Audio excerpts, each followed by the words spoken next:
জয়গুরু। ওং নমো নারায়ণায়। আজকের একটা বিশেষ পয়েন্ট আপনাদের সামনে তুলে ধরছি। যে পয়েন্টটা হচ্ছে, আমরা অনেক সময় ঠকে যাই। তো কি কারণে ঠকে যাই? অনেকে এটাকে ধোঁকা খাওয়া বলে, কিন্তু না, এটা কি খাওয়া? কখনোই খাওয়া না। এক খাদ্যের ধোঁকা বলে একটা জিনিস আছে, ধোঁকা বস্তু, সেটা ডাল দিয়ে বেটে অনেক সময় তৈরি করতে হয়। কিন্তু এখানে হচ্ছে প্রতারিত হওয়া বা ঠকে যাওয়া। এটা যুগ যুগ ধরে চলে আসছে, কিন্তু সে প্রথম সত্যযুগ থেকেই চলে আসছে। সত্যযুগে অত ছিল না, তারপর থেকে দাপর, ত্রেতা, কলি, এবং কলিতে এসে বেশি এটা হচ্ছে প্রতারিত হওয়া। এটা আমরা সবাই হই, কম বেশি সবাই হই, সবার জীবনে।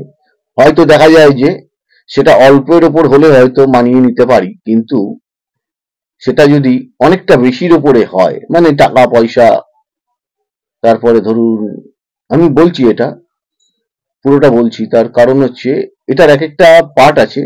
যেমন ধরুন, একটা পার্ট হচ্ছে আপনার সংখ্যাতত্ত্ব বিচারে, আপনার কোন তারিখে জন্ম, তারপরে হচ্ছে আপনার নাম, নামের স্পেলিং স্বরবর্ণ ব্যঞ্জন বর্ণর উপরে হয় অনেক সময়, বা ইংরাজি অক্ষরের উপরেও হয়।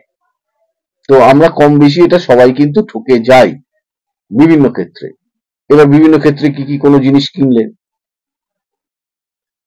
তার উপরে একটা কথা আপনাদের বলা হয়নি, সেটা কিন্তু আমি যে কথাটা আজকে আলোচনা করছি সেটা কিন্তু আপনাদের হরস্কোপের উপরে।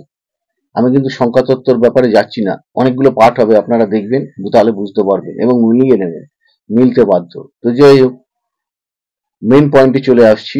অনেক সময় জিনিস ক্রয়ের ক্ষেত্রেও কিন্তু আমরা ঠকে যাই।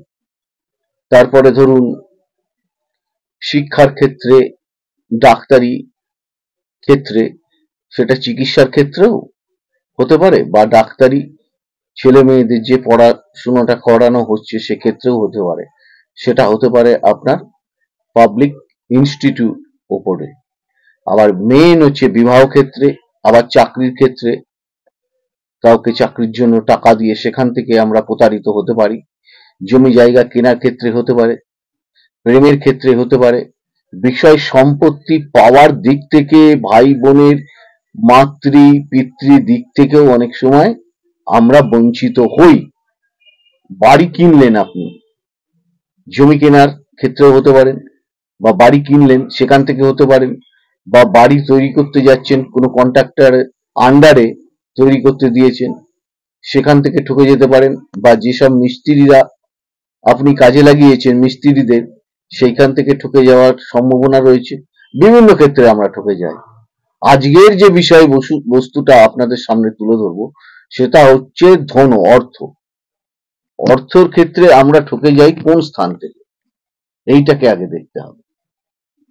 তারপর ছোট ছোট ক্ষেত্রে আমরা ঠকে গেলে অনেক সময় মানিয়ে নিতে পারি, কিন্তু যখন বেশি মাত্রায় ঠকে যাই, অর্থ দিয়ে, শরীর দিয়ে, মন দিয়ে, ভালোবাসা দিয়ে, তারপরে পাশে বসিয়ে তাকে জায়গা করে দিয়ে, তারপর বিজনেস ক্ষেত্রে ব্যবসা তৈরি করে দিয়ে, বিভিন্ন রকম হেল্প দিক থেকে আমরা অনেক সময় ঠকে যাই, এবং খুব বড় মাত্রায় ঠকে যেতে পারি। সেটা নির্ভর করবে আমাদের জন্মকুণ্ডলিতে কোন স্থান থেকে। জন্মকুণ্ডলিতে দ্বিতীয় স্থান থেকে আমরা অর্থের ব্যাপারটাকে দেখব, এবং একাদশের দ্বিতীয় স্থান দেখতে হবে, মানে হচ্ছে আপনার দ্বাদশ। এই দ্বিতীয় স্থানে যদি কোনো মেলিফিক গ্রহ থাকে এবং আরেক মেলিফিক গ্রহ যদি দৃষ্টি পড়ে, তাহলে কিন্তু আমাদের অর্থনৈতিক দিক থেকে আমরা ঠকে যেতে পারি, এবং যাবেনই বলা যেতে পারে। আরেকটা জায়গায় আমি বললাম, সেটা কোন স্থান? দ্বাদশ স্থান। আরেকটা কোন স্থান? অষ্টম স্থান। যাদের এই তিনখানা স্থান খারাপ আছে, তাদের ক্ষেত্রে কিন্তু আমরা অর্থ দিয়ে ঠকে যেতে পারি। কাউকে আপনি হেল্প করলেন পয়সা দিয়ে, তার কাছ থেকে আপনি প্রতারিত হতে পারেন, সে আপনার পয়সা মেরে দিতে পারে। আজকে যেহেতু ধনভাবের বিচার, সেহেতু ধনভাব সম্বন্ধেই আমি বলবো। আপনি হয়তো পয়সা সুদে খাটাতে গেলেন, সেখান থেকে আপনি প্রতারিত হতে পারেন। দ্বিতীয় অশুভ গ্রহ থাকলে এটা হবেই, দ্বাদশে অশুভ গ্রহ থাকলে হবেই, অষ্টমে অশুভ গ্রহ থাকলেই হবে। এবং এখানে যদি শুভ গ্রহ বসে থাকে তাহলে হয়তো আপনার জীবনের খানিকটা পয়সা কভার হবে, বাকি অর্থটা কভার হবে না, হতে পারে না। তার কারণ হচ্ছে এই স্থান আমাদের পাপের স্থান।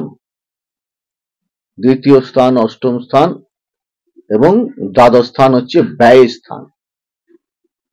অষ্টম স্থান পাপ, সপ্তম স্থান পাপ, দ্বিতীয় স্থান পাপ। এইটাকে সবার আগে ক্যালকুলেশন করতে হবে। অতএব আপনাদের ছকে এখানে আগে দেখুন কোন গ্রহ বসে রয়েছে এবং যাকে টাকা দেবেন তার কাছ থেকে পুরো গ্যারান্টি নিয়ে তবেই টাকাটা দেবেন। বিষয়বস্তুটা কিন্তু আজকের একটু অন্যরকম। দেখুন, এরকম সবাই ঠকে যায়। যাদের ক্ষেত্রে প্ল্যানেট গুলো একটু ভালো রয়েছে সে হয়তো ওভারকাম করে আসতে পারে। এখানে ভালো প্ল্যানেট যাকে আপনি টাকা দিচ্ছেন তার ক্ষেত্রে রবি ভালো থাকতে হবে। সেটা তো তাকে জিজ্ঞেস করা যায় না যে তোমার রবি কোথায় অবস্থান করছে, তোমার দ্বিতীয় পতি কোথায় অবস্থান করছে, তোমার একাদশ পতি কোথায় অবস্থান করছে। এইগুলো জিজ্ঞেস করা অসম্ভব ব্যাপার যাকে আপনি টাকা ধার দেবেন। প্রিয়জনের ক্ষেত্রেও, বিবাহের ক্ষেত্রেও আমি বলছি ঠকে যায়, এটা পরে আমি আলোচনা করব। তো যাদের ক্ষেত্রে দেখবেন যে দ্বিতীয় স্থানে অশুভ গ্রহ বসে রয়েছে, দ্বাদশ স্থানে অশুভ গ্রহ বসে রয়েছে, অষ্টম স্থানে অশুভ গ্রহ রয়েছে, তাদের ক্ষেত্রে প্রতারিত হওয়ার যোগ আছে। আপনারা অনুষ্ঠানগুলো দেখুন, লাইক শেয়ার সাবস্ক্রাইব করুন। আপনি ভালো থাকুন, আপনার পরিবার এবং আপনার আশেপাশে যারা রয়েছে তাদেরকে ভালো রাখার চেষ্টা করুন।